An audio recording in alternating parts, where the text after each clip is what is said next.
నమస్కారం. ఈటీవీ తీర్థయాత్ర కార్యక్రమానికి స్వాగతం. బ్రహ్మస్వరూపుడు, రుద్రాంశ సంభూతుడు అయిన ఆంజనేయుడు మూర్తీభవించిన వీరత్వానికి, ధీరత్వానికి ప్రతీక. భయాన్ని తొలగించి అభయాన్ని ప్రసాదించే ప్రత్యక్ష దైవంగా వినుతికెక్కాడు. కపిశ్రేష్ఠుడైన ఆంజనేయుణ్ణి ఆరాధించడం వల్ల సకల మనోభీష్టాలు నెరవేరుతాయి. భక్తులకు ప్రభాదివ్యకారుడైన ఆ హనుమంతుడు ఊరూరా వాడవాడలా ప్రతిష్ఠితుడై భక్తుల ప్రణతులందుకుంటున్నాడు. ఆ పరంపరలో భాగంగా ఆదిలాబాద్ జిల్లా పెండల్వాడ గ్రామంలో శ్రీ హనుమాన్ దేవాలయం అలరారుతోంది. ఈనాటి తీర్థయాత్ర కార్యక్రమంలో ఆ దేవాలయ సందర్శనం చేసుకుందాం పదండి.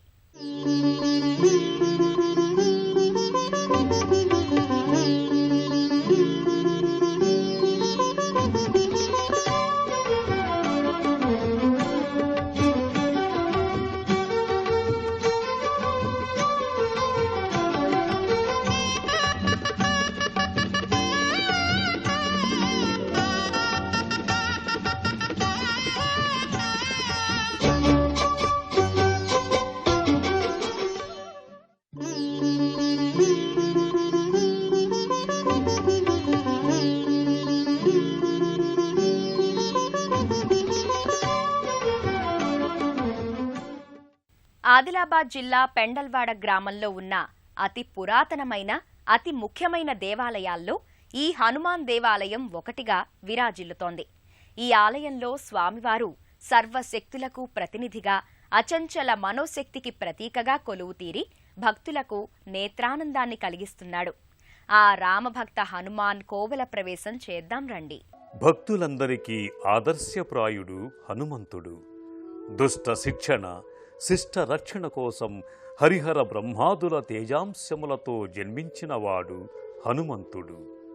భక్తాగ్రేసరుడైన ఆంజనేయుడు రామకార్యాన్ని సఫలం చేసిన రామసేవా దురంధరుడు. మన దేశంలో ఆంజనేయోపాసనకు ఎనలేని ప్రాధాన్యం ఉంది. ఊరూరా స్వామివారి ఆలయాలు కొలువుతీరి ఉన్నాయి. నమ్మిన వారిని సదా అంటిపెట్టుకుని కాపాడుతూ గాలి దోషాలను, మానసిక రుగ్మతలను మటుమాయం చేస్తూ, ధైర్య సద్గుణ శక్తియుక్తులను ప్రోది చేస్తూ కటాక్షించే స్వామిగా ప్రణతులందుకుంటున్న మరో ఆంజనేయ స్వామి పవిత్రాలయం పెండల్వాడ. శరణు శరణు రామదూత, శరణు శరణు వాతజాత, శిరము వంచి శరణమంటి వరములిచ్చి బ్రోవమంటి, శిరము వంచి శరణమంటి వరములిచ్చి బ్రోవమంటి, శరణు శరణు రామదూత, శరణు శరణు వాతజాత. శ్రీ ఆంజనేయ స్వామి ఆవిర్భావానికి సంబంధించి ఆసక్తికరమైన కథనం ఒకటి ప్రచారంలో ఉంది. క్రీస్తు శకం 18వ శతాబ్ద కాలంలో వరద ప్రభావం వలన స్వామివారి లీలా విశేషం చేత ఆంజనేయ స్వామి విగ్రహం గ్రామ సమీపాన ఉన్న వాగులోకి నీటి ప్రవాహానికి కొట్టుకొని వచ్చి పెద్ద బండలా ఉండేదట. ఆ బండ స్వామివారి విగ్రహం అని తెలియక ఆ గ్రామ ప్రజలు ఆ బండపై బట్టలు పిండుకుని స్నానాలు చేసేవారట. ఒకనాటి స్వప్నమందు పెండల్వాడ గ్రామ పెద్దకు స్వామివారు కనిపించి, తాను ఇక్కడి వాగులో ఉన్నానని, నన్ను పైకి తీసి ప్రతిష్ఠ చేసి పూజాధికాలు నిర్వహించమని, మీ గ్రామమంతా సుభిక్షంగా ఉంటుందని చెప్పి అంతర్ధానం అయ్యాడట. గ్రామ ప్రజలంతా ఏకమై వాగులో ఉన్న ఆ బండను లేపగా దివ్యమైన ఎత్తైన ఆంజనేయ స్వామి విగ్రహం కనిపించిందట. అనంతరం స్వామివారి విగ్రహాన్ని శివరాత్రి రోజులలో ప్రతిష్ఠించడం జరిగింది. అలా ప్రతిష్ఠితమైన ఆలయ గర్భాలయంలో స్వామివారు భవ్య శిలపై సింధూర వర్ణంతో తేజో ప్రభాకాంతులీనుతూ ప్రసన్నవదనంతో భక్తులకు దర్శనమిస్తున్నాడు. గర్భాలయంలో మహా తేజస్సుతో, అఖండ యశస్సుతో కూడిన ఆంజనేయ స్వామి విలక్షణమైన విగ్రహం ఆకట్టుకుంటుంది. 8 అడుగుల ఎత్తు, 3 అడుగుల వెడల్పుతో కుడిచెయ్యి పైకెత్తి చేతిలో ఆత్మలింగాన్ని చూపుతూ గంభీర వదనంతో స్వామివారు దృశ్యమానమవుతారు. రజత కిరీటం, నానావిధ పరిమళ పత్రపుష్పాలు, మాలలు, స్వామికి అలంకరించిన వైనం ఆకట్టుకుంటుంది. ధీర గంభీరంగా ఉన్న ఆంజనేయ స్వామి ఎడమ కాలి క్రింద శనీశ్వర స్వామిని అణగదొక్కి ఉంచిన దృశ్యం కనిపిస్తూ ఉంటుంది. ప్రతి మంగళవారం, శనివారం పెండల్వాడ ఆంజనేయ స్వామి అభిషేక వేడుకను నయన మనోహరంగా నిర్వహిస్తారు. స్వామి నిజరూపానికి జరిగే ఈ వేడుకను పవిత్ర జలాలు, సుగంధ ద్రవ్యాలు, ఫలాలతో నేత్రానందకరంగా జరుపుతారు. పూర్వాభాద్ర నక్షత్రంలో జన్మించిన ఆంజనేయుడు అపూర్వ శక్తిమంతుడు. ఆంజనేయుడు అనగానే రామభక్తి, వీరత్వం, శూరత్వం, జ్ఞానం, ధైర్య స్థైర్యాలు మూర్తీభవించిన దైవం. రుద్రతేజంతో జగద్రక్షణకై అవతరించిన ఆంజనేయుడు శివుని అష్టమూర్తి రూపాలలో ఒకడు. సర్వశక్తిమయుడైన ఆంజనేయుడు భక్తాభీష్ట వరదుడై పెండల్వాడ గ్రామంలో వేంచేసి ఉన్నాడు. పెండల్వాడ ఆంజనేయ స్వామిని దర్శించుకోవటానికి ఇక్కడి పరిసర ప్రాంతవాసులే కాకుండా మహారాష్ట్రకు సమీపాన ఈ ఆలయం ఉండటం వలన మహారాష్ట్ర, నిజామాబాద్, కర్ణాటక ప్రజలు ఈ స్వామి వారిని దర్శించుకోవటానికి వస్తారు. శ్రీ ఆంజనేయ స్వామి ఆలయంలో భక్తులకు కావలసినంత ఆధ్యాత్మిక ఆనందం, మానసిక ప్రశాంతత కలుగుతాయి. శ్రీ ఆంజనేయ స్వామి దర్శనార్థం వచ్చిన భక్తులకు ఇక్కడ సీతారామచంద్రస్వామి, పరమేశ్వరుని లింగరూపంతో పాటు పాండురంగ స్వామి నవగ్రహాలను కూడా దర్శించుకునే భాగ్యం కలుగుతుంది. ఆంజనేయ స్వామి గర్భాలయానికి సమీపానే ఆలయ ప్రాంగణంలోనే అలరారుతున్న మరో సన్నిధి శ్రీ సీతారామచంద్రస్వామి ఆలయం. సీతారామ లక్ష్మణ హనుమాన్ సమేతంగా వెలసిన నల్లరాతి మూర్తులు వన్నె తరగని శోభతో ఆలయంలో భక్తుల పూజలందుకుంటూ ఇష్టకామ్యార్థ సిద్ధి ప్రదాయకంగా విలసిల్లుతున్నాయి. స్వామివారి పాదభాగంలో ఉత్సవమూర్తులు కనిపిస్తూ ఉంటాయి.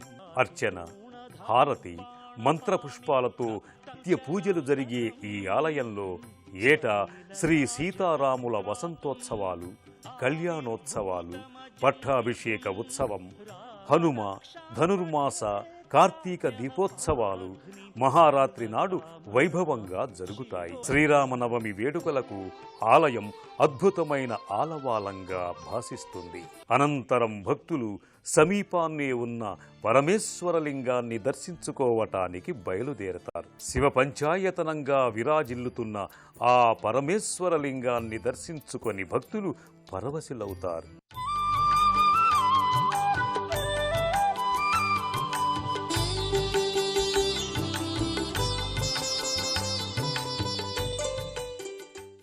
స్వామివారికి ఎదురుగా నందీశ్వరుడు కొలువై ఉన్నాడు. శఠగోపతీర్థ ఆశీర్వచనాలు అందుకొని సంతుష్టులవుతారు. ఈ మంటపానికి సమీపాన్నే పాండురంగ స్వామి కోవెల నెలకొని ఉంది. ముగ్ధ మనోహరమైన శ్రీ పాండురంగ స్వామి దర్శనం సర్వశ్రేయోదాయకంగా భక్తులు భావిస్తారు. అనంతరం భక్తులు నవగ్రహ మంటపానికి చేరుకొని నవగ్రహ స్తోత్రాన్ని జపిస్తారు. విధిగా స్వామి వాళ్ళ చుట్టూ భక్తి ప్రదక్షిణలు చేసుకుని తమను గ్రహబాధల నుండి విముక్తి చేయమని స్వామి వార్లను భక్తి శ్రద్ధలతో వేడుకుంటారు. ఈ ఆలయానికి సమీపాన్నే పెన్గంగా నది ప్రవహిస్తూ ఉంటుంది. పెండల్వాడ ఆంజనేయ స్వామి ఆలయంలో ప్రతి మంగళవారం, శనివారాల్లో విశేష పూజలు నిర్వహిస్తారు. అలాగే విశేష పర్వదినాలలో భజనా కార్యక్రమాలు, సంకీర్తనలు జరుగుతాయి. రామాయణంలో లోక శ్రేయస్సు కోసం కార్యాల్ని నిర్వహించిన నిత్య చైతన్య స్ఫూర్తి హనుమంతుడు. స్వామి తన కర్తవ్యాన్ని నేటికీ నిర్వహిస్తున్నాడు. నమ్మి కొలిచే భక్తుల పక్షం సదా వహిస్తూ వారి యోగక్షేమాల్ని వహిస్తున్నాడు. అందుకే పెండల్వాడ హనుమంతుడు అందరివాడయ్యాడు. ఆ స్వామి అనుగ్రహం అందరిపై ఉండాలని సదా ఆశిద్దాం, అర్థిద్దాం. సర్వే జనా సుఖినో భవంతు.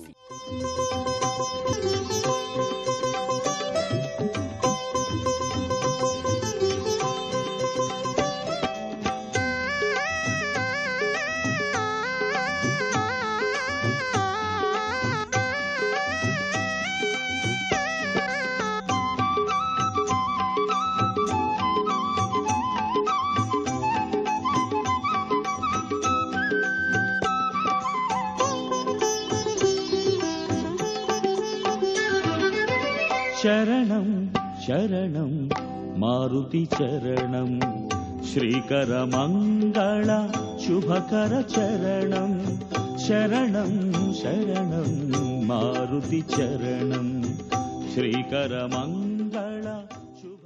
జితేంద్రియుడైన ఆంజనేయ స్వామి ఆరాధన సకల సన్మంగళకరం. జ్ఞానానికి ధర్మానికి ప్రతీకైన హనుమంతుని ఆరాధన ద్వారా తన శక్తియుక్తుల్ని భక్తులకు అనుగ్రహిస్తాడనేది భక్తుల విశ్వాసం.